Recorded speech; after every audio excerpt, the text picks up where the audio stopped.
So you're keen to apply for a global experience for credit towards your UQ degree. Great. It's likely that you've come across the term progression check. Now, a progression check is a way to ensure you're progressing through your UQ program correctly, and this is a great tool to see how a global experience is going to fit into your degree. Knowing your program rules and requirements and completing a progression check yourself will help you to prepare for the global experience, and this video will help step you through that process. First things first, get yourself a copy of your studies report from MySciNet. Log into MySciNet and select Enrolments. From the top left-hand side menu, select the option for Studies Report. Follow the prompts to see it in print view. You should end up with something that looks a bit like this. This is of course an example only, as each student's studies report will be as individual as they are. Save your own studies report to your device and we'll come back to it later. Next, go to My UQ and search for your program. We're using communication as an example, but the same method applies to whatever your program is. You should be aware that rules and requirements can change depending on the year that you commenced your program. You can select the appropriate year by using the drop-down box on the top right of the screen. Once you have the right year of commencement selected, scroll down to find the program rules and read through the requirements of your program. Ensure that you have a good understanding of the rules. For example, do you need to select a major? Just one or two? Is there an advanced level requirement? Do you have any electives available? What are the rules that you will have to follow to ensure you can graduate with your particular program? Once you have a good understanding of your UQ program rules and requirements, then you can move on to the next step. Back on your program webpage, click on the Courses tab. With the full course list open, it's now time to compare your studies report with the course list and tick off the courses you have already completed. Here is an example to demonstrate. This part of the studies report shows that 3 compulsory courses have been completed. Compulsory courses may be known as core courses, the courses you have to complete to be able to graduate with your specific degree or majors. They are the non-negotiable courses. There can also be compulsory courses within a major. These particular compulsory courses that we're ticking off are from the major. Next, one of the discipline electives from within the major has been completed. Discipline electives are courses that relate to your degree or your major, but are not on the compulsory or core list. When you have room for discipline electives in your program, you get to make a choice about which courses to select from a list of courses that all relate back to the main discipline of your major or your program. They are usually listed under a heading, Choose 6 units from.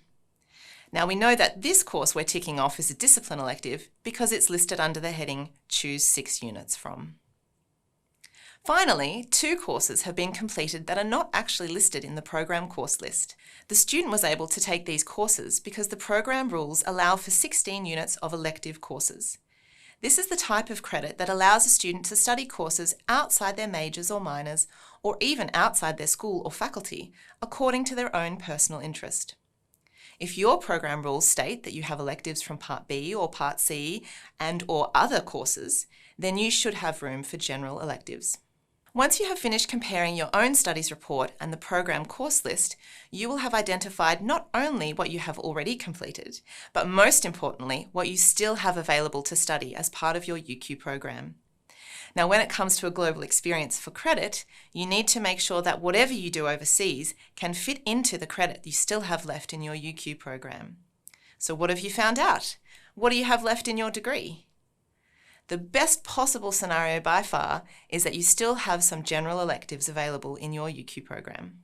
General electives are the best courses to use for your global experience as they give you the most flexibility. If you have room for general electives at UQ, you should be able to choose from a huge range of courses at the host university that don't need to match anything that UQ teaches. You can really explore all those academic topics that UQ doesn't have any courses dedicated to. We strongly recommend that you save any general electives for your time overseas. If you don't have any more room for general electives in your UQ program, then hopefully you'll still have some discipline electives left to complete. Discipline electives don't allow you as much flexibility as general electives, but they are still good to use for a global experience. If you want credit for a discipline elective from your global experience, then you'll need to find host university courses that are in a similar field of study to your UQ discipline, major or minor. But the host university courses do not have to match any specific UQ courses. They just need to fit into that discipline of study at the right level. This allows you to study courses that are not offered at UQ but still belong to the discipline that you are specialising in and still get credit towards your majors or your degree as a whole. If all your general and discipline electives are gone and you're left with all compulsory courses, then things might get a bit tricky. If this is your situation, you will need to find courses from your host university that match the content of the UQ compulsory course at least 80%. You basically have to find the same course taught at a different university. This can be challenging and requires a lot of information from the host university course profile to determine equivalency, and can take longer to get approved. When trying to match compulsory courses, you'll need to be prepared to do lots of research into the host university courses and have a good backup plan if the courses aren't available when you arrive at the host university.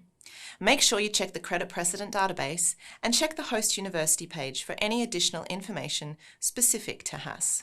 Now that you know what kind of UQ credit you have available for your exchange, you can start looking for a host university that will offer you the right kinds of courses that match in the appropriate ways. When you do start looking for a host university, please keep in mind that you might not be looking for just 4 courses to make up the full-time study load at that university.